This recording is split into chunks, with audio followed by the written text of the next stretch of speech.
After you get off the toilet. I don't know what he was doing. Yeah. Interesting. Yeah. So it's obvious, we've talked about it before in the podcast, through personal conversation, that obviously, even before you knew it, you've been building yourself a platform, more or less. People know you that you've never met before. I think Josh was sharing with us a couple weeks ago that he had met somebody like, Petaluma, that knew who you were, bro. Stuff like that.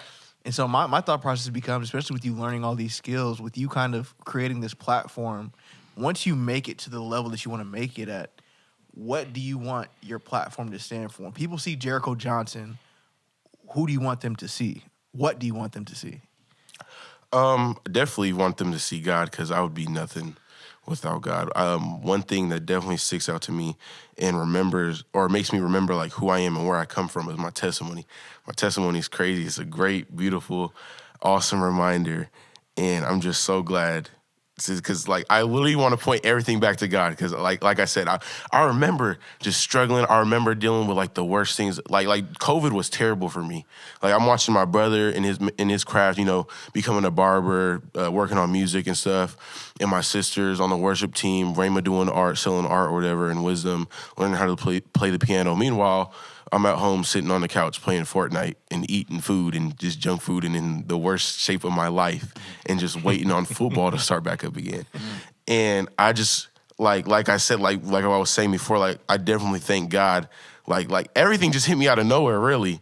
But that's really what I want people to see is Jericho did not do this. I did not do this. God, all glory goes to God for God did. God did. God did. Cue the music. Where DJ Khaled at? No, but definitely all and I mean that. You got athletes and stuff saying all glory to God, all praise, but you doing something way different. Why are you out here 3 a.m. in the morning drinking on Instagram Live or something? You know what I'm saying? I want to show God. I want to live God. I like everything. You know what I'm saying? Just definitely point it all back to God, because I'm literally nothing without him. Our family, I would not be nothing without him. So definitely want people to see God for sure.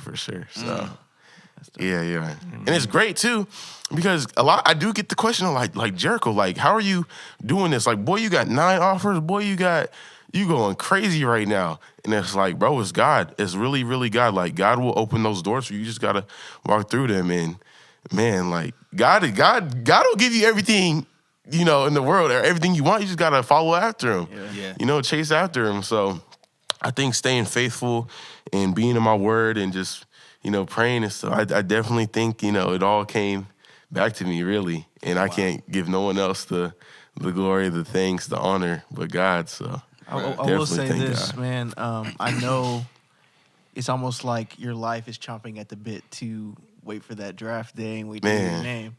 But what I want to encourage you with is the fact that you don't have to wait until that night to use the platform that you got now. You'd be surprised how much God will do exceedingly abundantly more than you can ask or think. It's you're thinking, well, it'll be my time when I get to this point, and God has already made room for you, man. And I just would say, continue to walk in that and don't miss the cues. As a football player, don't miss your cues. Right.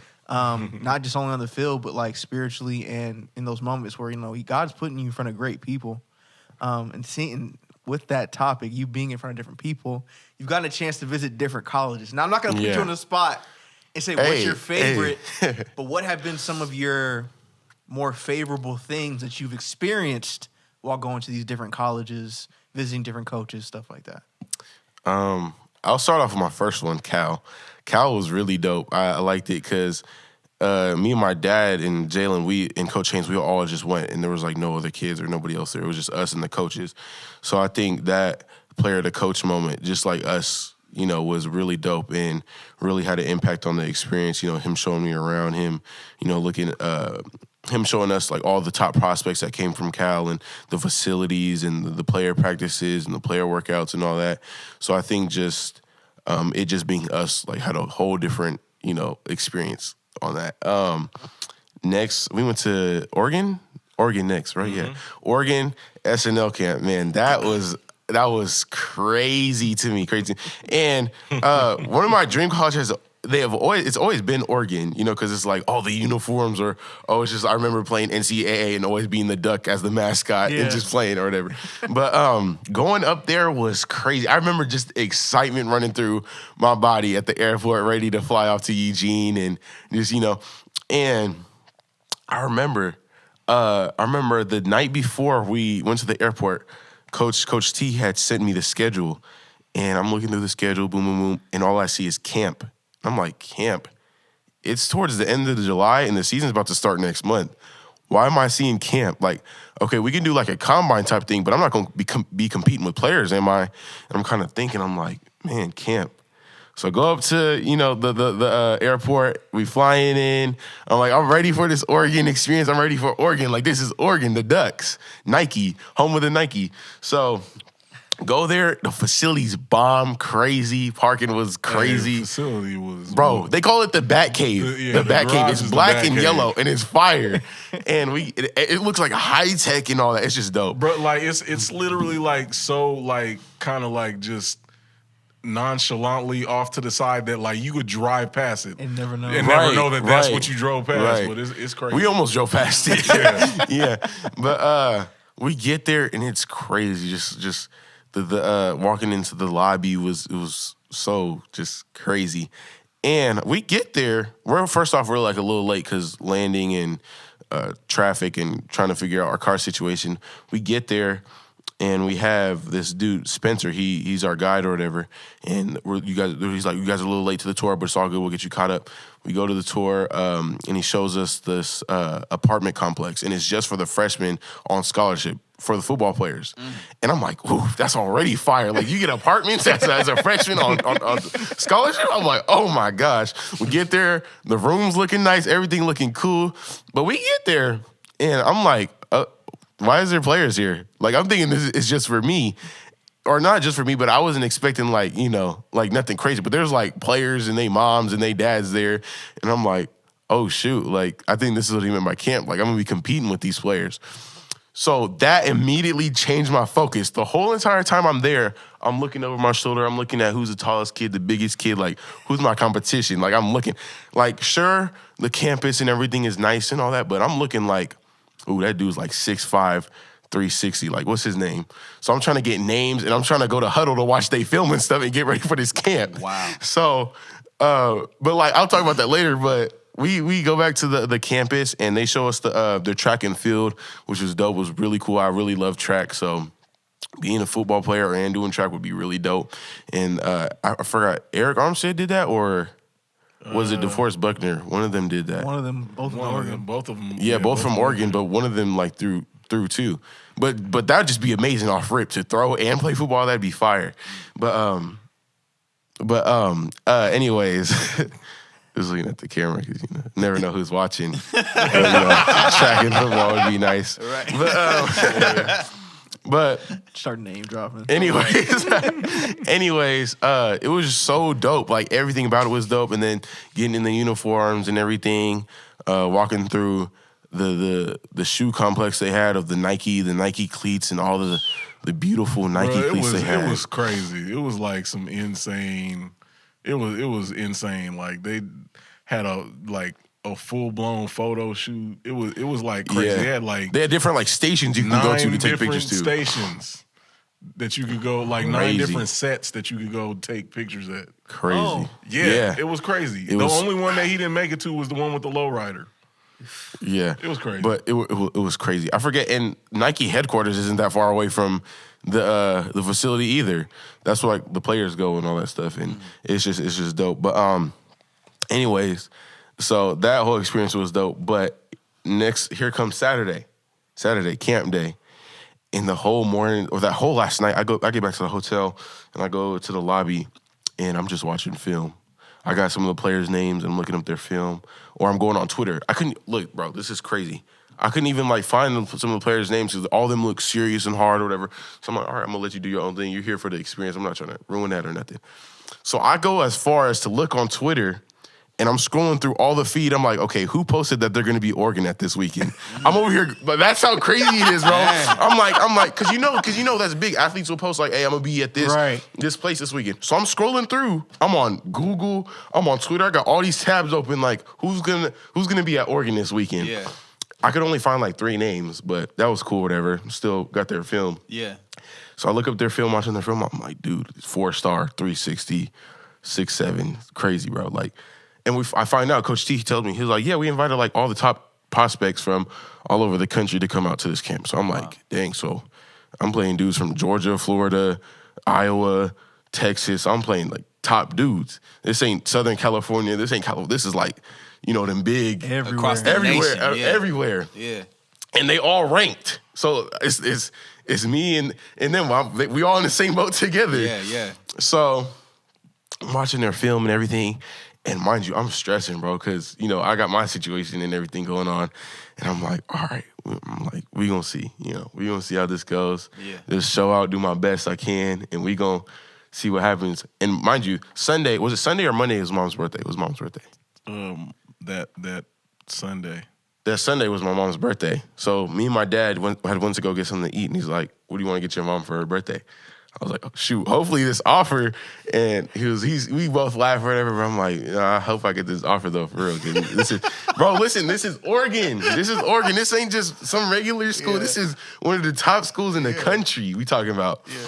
So I'm just thinking about that all night. Here comes the next day, and we show up to the stadium and all that, and get up to the lobby, get ready, get my numbers and all that. And I'm in the locker room, and the locker room is separate. So we got the D lineman at this one place in the locker room and the O lineman at this one place. So I get there early, dress up, all that, boom, boom, boom, and I'm just waiting for the O lineman to come in so I can see what I'm working with. They come in, they get all their stuff, and I guess some of them showed up late because some of them didn't get invited to the SNL Friday. So, anyways, see my competition, go to the field, meet up with Coach T. And first of all, I noticed there's 7 D linemen. I'm like, why is there there's no D linemen here? Like, what? And bro, the linemen come in, the O linemen come in, and I'm like, my jaw drops and everything. Because all them dang near the same size. I'm the smallest dude. I'm the smallest dude out there. And that's already crazy to me because it's everyone's Big Co, 6'3", 300. Mm-hmm. Nah, bro, everybody was 6'7", 400 pounds or something, bro. It was crazy. Yeah. And I'm looking at my D linemen, and they all 220, 6'2". And I'm the only stocky, all of them is skinny. All edge rushers, for real. And I'm interior and nose. So I'm the only interior nose there. And some of them played outside linebacker and stuff. So I was really the only D lineman there. Yeah. So we running through the drills, and I'm super nervous. I do good on the get-offs. I do good to what I know, And then they bring out these other drills, and I'm like, oh, shoot, I'm not normal. I'm not used to these drills. So we doing these drills and all that stuff, and I'm fumbling. I'm doing terrible, boy. I'm doing terrible. and I can see the coaches side-eyeing me. They side-eyeing me. They kind of come on, Jericho, you got to do like this, like that. I forgot to mention, before the camp started, Coach Lanning, the head coach, had came up to me with a big old smile on his face. He's like, hey, Jericho, right? I'm like, yeah, what's up, coach? He's like, hey, I watched your film. I loved your film. I want to talk to you after the camp. I was like, all right, bet, for sure. Appreciate that, coach. He's like, yep, just do your thing, have fun. I'm like, got you, coach. Dapped him up. Go back. Anyways, we doing these drills. I'm selling. I'm just doing terrible trash. and Coach T's like, do it this way, Jericho, do it that way. And I got some of the players helping me out and all that. So I'm just fumbling. I'm like, just wait till these one-on-ones. Watch what I could do in the one-on-ones. Because when the pressure's on, the pressure's on. And I feel good when the pressure's on, So we come to the one-on-ones. And these big old linemen, here they are. It's time, Jericho, it's time. Yeah. So I go up against this center. because they had me at nose because I'm being recruited as a nose, D tackle, 3 tech, interior, inside. So I line up at nose because all the other spots got took because everyone was being scary. Like, where do I go? The coach was like, just fill in. So you got DNs playing 3 tech and interior and all that. But anyways, I go to the I'm at nose. So the center's big, bro. He's huge. He's humongous. And the coach is like, all right, yup. Like, he says something, and the dude gets ready. And I'm like, oh, shoot, here we go. I'm getting in my sensor ready. And it's off them. So you got to move off of them. Right. So he says, he does his little signal or whatever, and I see him look. And I'm like, all right. I'm like, what am I going to do? It's all going through my head. I'm like, what am I going to do? What's my first move? And I remember watching film. And this was just watching film, period, because like NFL, I was watching like some interior or nose tackle. And usually the center, his hand on the ball, you want to go for this one because it's weird. It's hard to explain. I forgot how the dude was explaining it, but basically go for his free hand. So I'm like, all right. So he's right-handed. He's like this. I'm on his right side. So I'm in my stance. I'm like, all right. He's going to do his little stance to me or come to me. So I'm like, I'm going to be ready for that. So coach says, yup. And I do my move, and he sticks his free hand at me.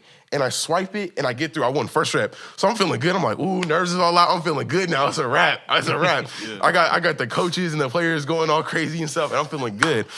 And then some of the players was like, ooh, so they come up to me. They're like, hey, do this move next. I'm like, all right, I got you. So the whole camp, I'm just going crazy. That was the best camp I ever had. Wow. That was the best camp I ever had. And the coaches is loving it. He's even telling me, hey, do this move next. I promise you it's going to work. And, bro, it was just a crazy experience. I love competing. So when I can compete and also get the experience I got, you up there for sure. Yeah. And next thing I know, camp ends. Coach Landon, he comes up to me. The lineman end first. The skills are still going. Coach Landon comes up to me. He's like, bro, I loved how you looked out there. You looked amazing. He was like, is your parents around? I'm like, yeah, they're around there up at the stadium or in the stadium. So he's like, bring them over here. Come down. And he waves them down. They come over, and I'm just big old smile on my face. I'm like, I know I did good. I know they finna offer me. So he greets him. My mom, she's big old smile. Dad's big old smile, And Coach Lenny, he's like, I got some bad news for you guys. Jericho's gonna stay. And I'm like, we're all like, what? He's like, yeah, we want to offer you. We want you to be here. We want you to be a Duck. And my mom was like, what? And then I say happy birthday, and then she starts crying, and we're all fun and happy and smiling, and Coach Landon gives hugs or whatever, and then we take pictures, and that was a moment I would never forget. I loved that moment. It felt amazing and good and great. I know that was long, but that was just like the full experience of just Oregon. And Oregon in itself, bro, because Oregon was crazy. Never to forget. And then UW was cool. I'm cool with Courtney. Shout out to Courtney. Cool with him. We were just chopping up the whole time. He taking us everywhere, taking us on this visit or whatever, this tour, touring us around the city and all that. And then we meet up with Pastor Matt. And then we're talking with him and all that because, they're out there in Seattle and it's close or whatever. So that was pretty cool. But UW was dope. And then watching the game against Michigan State was fire. The crowd was crazy, electric. It was crazy. But that was pretty much all the colleges I've been up to, really. Been up to a couple of Cal games, went to a San Jose State game. But those moments, all of them were so crazy. So just honored to have experienced all of that. And, man, it was many more to come, though, for sure. But, yeah. Hey, so as the person directly experiencing this, and then as the people experiencing it with them, right? This could seem like a balloon ride. You know what I mean? How do you stay grounded? How do you fight through the hype? Because it's a lot of hype. You know what I'm saying on Big Co right now. Yeah. You know what I mean? Like how do y'all partner in that area? Like my family and me, how do we stay how do you stay grounded? Just remembering where it all started at and like the people that I started with. And always, because I know I don't know how this sounds, but to me, it's always like stuck out to me, but like keeping your circle small in a way. Because you got a lot of people that when you start getting up there, everyone's like, ooh, maybe I can get some off of him. You got a lot of people that like to come in, just be weird or whatever. Mm-hmm. But just remembering your people or remember where you came from. So just staying grounded and good soil. So, yeah. If that was a good answer. No, that's that's phenomenal. Yeah, I would say, man, it's really interesting. It's been a surreal ride so far because the thing is, like, this is the closest I've really been to anybody, like, really seeing their dream, kind of come to fruition.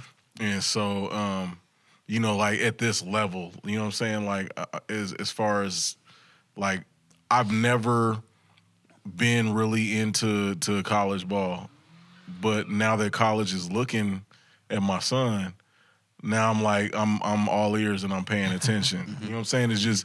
It's kind of that, I forget what the actual syndrome is called, but it's like kind of like when you get a new car and then you start noticing all of those cars. Yep. It's the same thing. So it's like, oh man, I never paid attention to Oregon. I never paid attention to UW. I never paid attention to the difference between D1 and D2 and all. I didn't pay attention to any of that. Yeah. I was like, for me, college was like always like, okay, you go to college to get a degree, and some dudes play sports when they go to college. And if you're really good and you play sports, you might go to the league, you know what I'm saying, or whatever it is that you do. But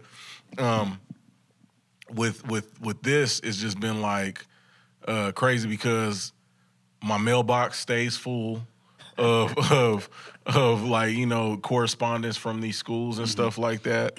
And it's been interesting because I as he's meeting these people, I'm meeting them as well. You know what I'm saying? Because he is still a minor. He's still under our roof.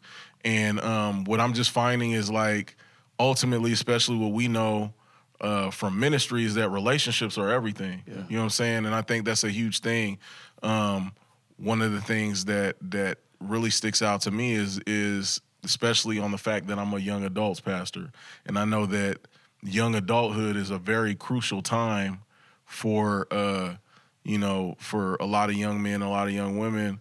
That's the time when they leave the nest, so to speak. They go out from under their parents' care and they go pursue their lives and their careers and things like that. And it's real easy to get lost in the sauce and slide through the cracks. And so my main thing is that, I'm also, just as much as they're trying to get to know him, I'm interviewing them as well. You know what I'm saying? It ain't just about them interviewing him, because at the end of the day, and I tell them this all the time, even when you get to the league, it's like, man, you have to make sure that you stay grounded. You have to make sure that you're not building your whole life around this. Yeah.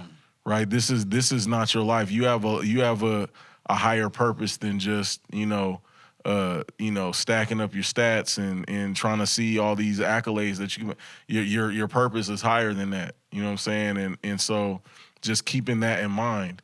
But at the same time, all for using your gifts and your talents and your abilities to give God glory and to, to do what you do. But ultimately, we are just trying to make sure that we don't make decisions in haste. You know what I'm saying? We don't get caught up in the infatuation of the whole thing and just understanding, like you said, knowing where the dream has come from and, just making sure that we allow the Lord to lead us in the situation. What is there anything else that you've, and I don't say else as in replacing football, but something that you have a heart for outside of football? Because I look at, like, for instance, I don't know if you're familiar with Myron Rolle. Myron Rolle was an NFL player, played well. He wasn't just like a scrub, like he was a good player. He ends up leaving the NFL and becoming a neurosurgeon. Wow. So the fact that he goes from being in the NFL, being a great player, to then going on doing another great career where he's going to make a lot of money, that obviously that football is a platform that can springboard you into the rest of your life, especially when it comes to, like, prosperity and you being able to do well for yourself and your family and being able to do the things that you want. Have there been those other things that you have thought of? Like, at the same time, while football is a great game, I love it with all my heart, the time that you're going to be able to play football is a very short part of your life. Like, what are some things you've thought of, outside of that? It's funny because I had actually just talked to, what did I talk about? I talked to Willie about this because I was kind of like talking to him, like, you know, because college, they actually asked that question, like, what do you like to do outside of football? Or when I'm filling out forms, just like, what other interests or hobbies do you have? Or like, what would you like to do after football? And I love football so much, I feel like I could see myself like still being a part of it in some way, whether that's being a physical therapist or a coach. And coaching has really stuck out to me a lot because I do have players or, you know, just anybody come up to me like, hey, you think we can work out sometime? Or, hey, you think you can help me on my technique or form? Or, hey, can you help me with anything? I just want to get together and can you show me some things? I'm like, yeah, for sure. So I got guys, you know, coming from everywhere, whatever school, and we just hook up at a field and we're all working together. And they're like, hey, why do you do it this way? Why do you do it that way? And I really feel like coaching is something like I could do for like after football. I could, you know, pass down my knowledge of the game and everything to, you know, younger guys or whoever else. But definitely think that's something I could do for sure, coaching or just being a part of football in any way because I love football that much. It's just I still want to be a part of it. So and like you were saying before, like, you know, being able to coach, you do get to take all that experience, the things you've experienced, and pour it into other people. And talking about, you know, earlier on in the episode where you're saying, I want to be able to pour back into my community. yeah, That, you know, not putting this pressure on you, but that would be a great vehicle to do that, because it's one thing to be the one guy that made it out of Suisun. It'd be different if I'm the one guy that made it out, but I've made it possible for these other 5 kids 5 years from now, 10 years from now, to do the same thing. And people kind of look at it like, well, you know, once you move, I'm not necessarily calling Suisun the hood, but like once you move out the hood, then you never go back. You know what I'm saying? But more so, it's like, how can I elevate my community? No pun intended. But how can I elevate my community to where more of us can be successful and more of us can be able to chase after our dreams, or more so chase after the dreams that God gives us? yeah. It's just something to think about, man. Because, like, you know, I'm always talking to you about it. Just more so like, okay, what are you doing after this? Or what are you doing outside of this? Because I truly believe you can do anything you set your mind to. But it's just like wanting to make sure that the whole man is good and not just Jericho, not just Big Co. Yeah. You know what I'm saying? Yeah. Right. Absolutely. I think one of the things that is very interesting as well, man, like what I've really loved to see throughout this journey so far is the fact that this is just an inspirational story, which I'm just glad to be a part of. Because like you said, you know, we're at a school that lacks a lot of resources. You know what I'm saying? We're and I'm saying that in a community where all of the schools lack a lot of the resources that a lot of the surrounding areas have, right? And so what's interesting is, like, you know, we won't get into it, but a lot of the valuable talent and stuff has been siphoned out of our area, out of our community, into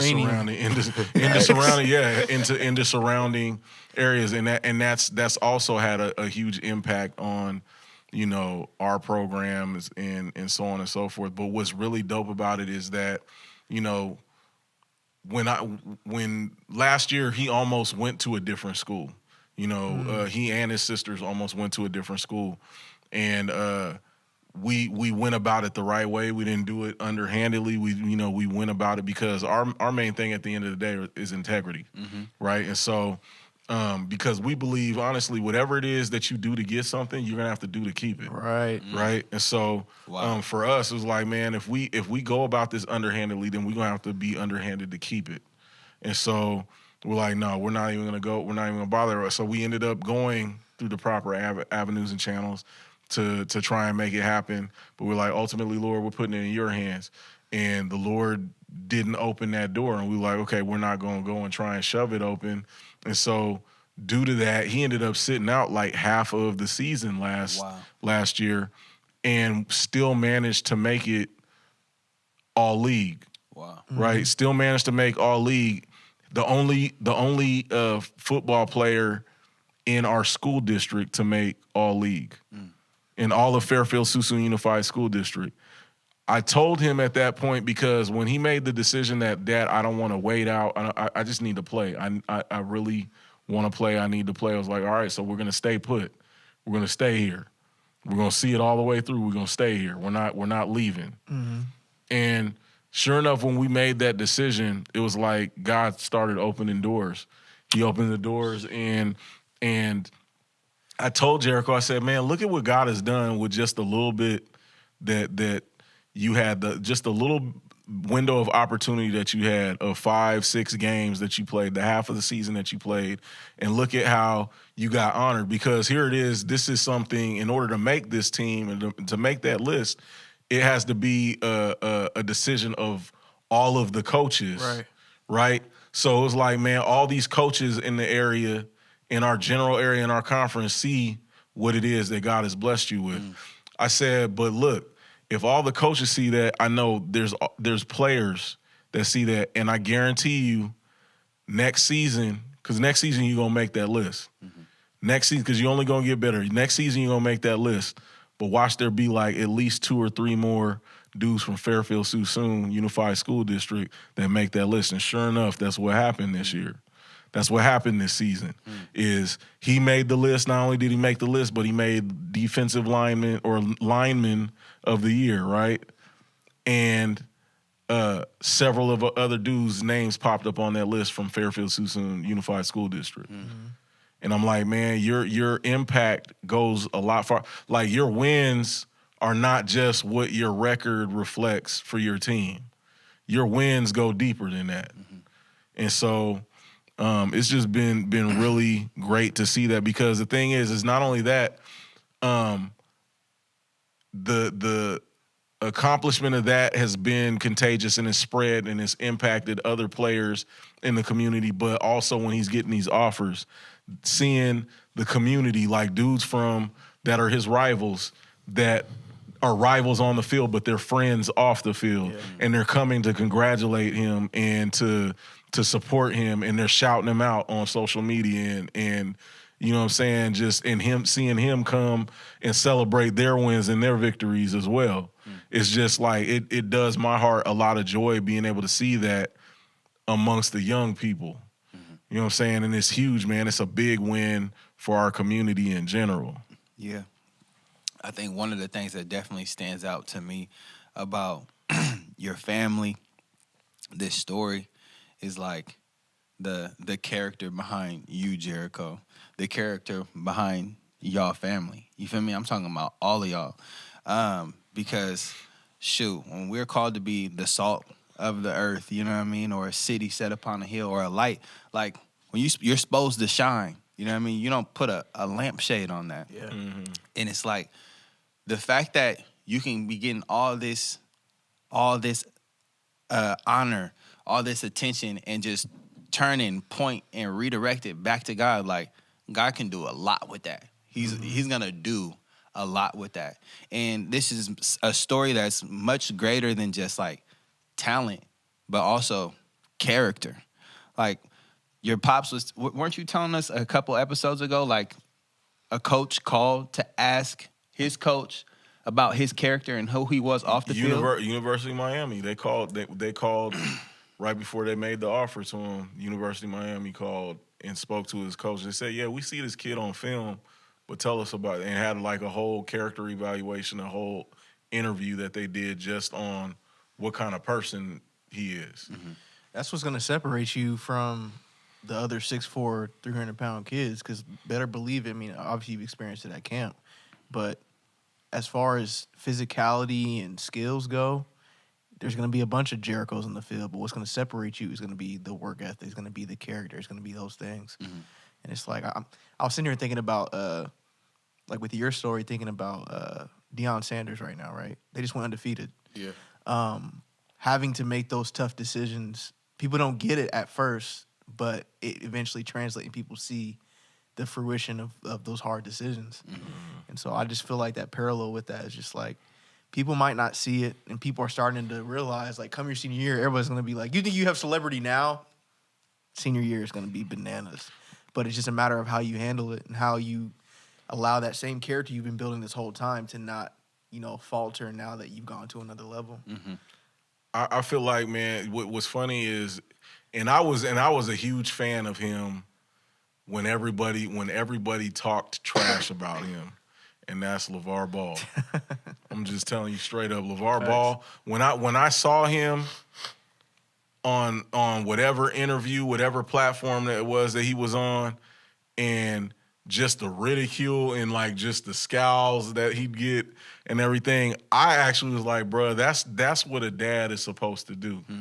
In the fact of being prophetically speaking over your children, man. And that's what I've been encouraged to do with Jericho. Like just seeing, like I can, like when you can see it, it's like you don't have to wait for somebody else. It's like you can see it, right? And that's what it is. Like that's why I've been declaring he's going to the league. Like it's no doubt in my mind that he's going to the league. It's just a matter of where. You know what I'm saying? Is where, and I believe that he's going to be drafted early in there. Not just going with thriving in the league. Yeah, and thriving. Like he's going to go in and make a difference because that's just how God created him and built him. Like people say they built different.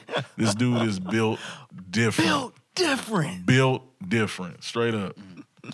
That being said, because I had a thought the other day, like when you have faith, right?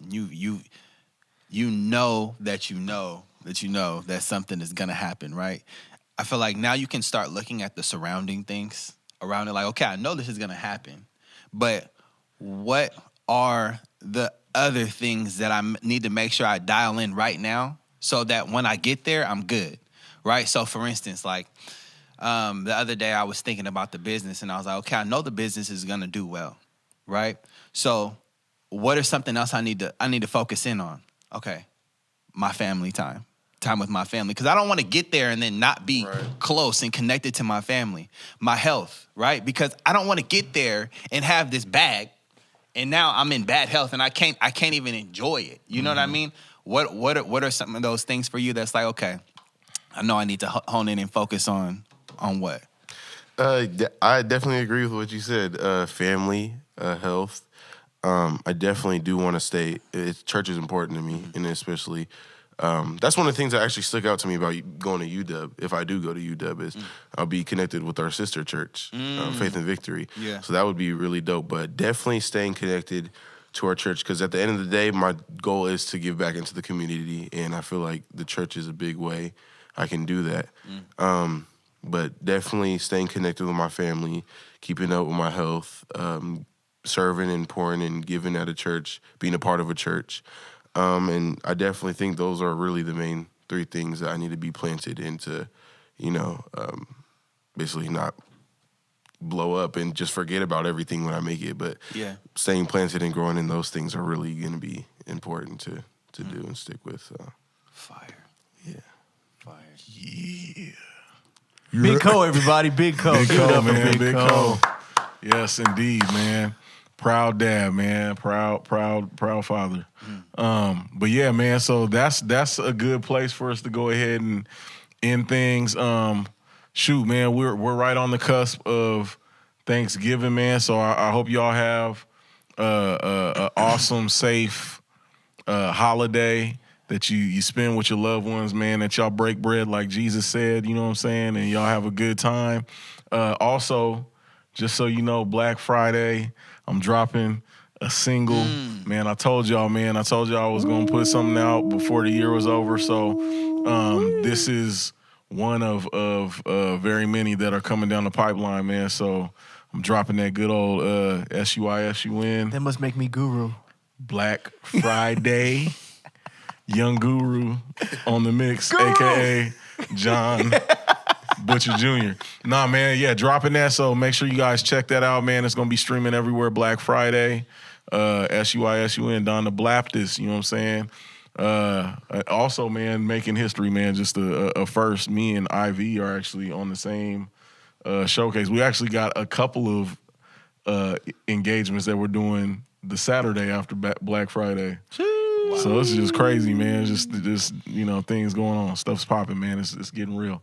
So yeah, and then we gonna definitely have in the spirit of Black Friday, We got Black Friday sales on CaliFreshPrince.com, man. So Get there. check out. We got new merch. We got old merch, and it's gonna be on sale, man. You know, all hoodies $40, all t-shirts gonna be $25. So go and get you some. Yeah. All right. Yep. But yeah, man, it's Don the Blap, this 1/3 of Watch Me Develop podcast.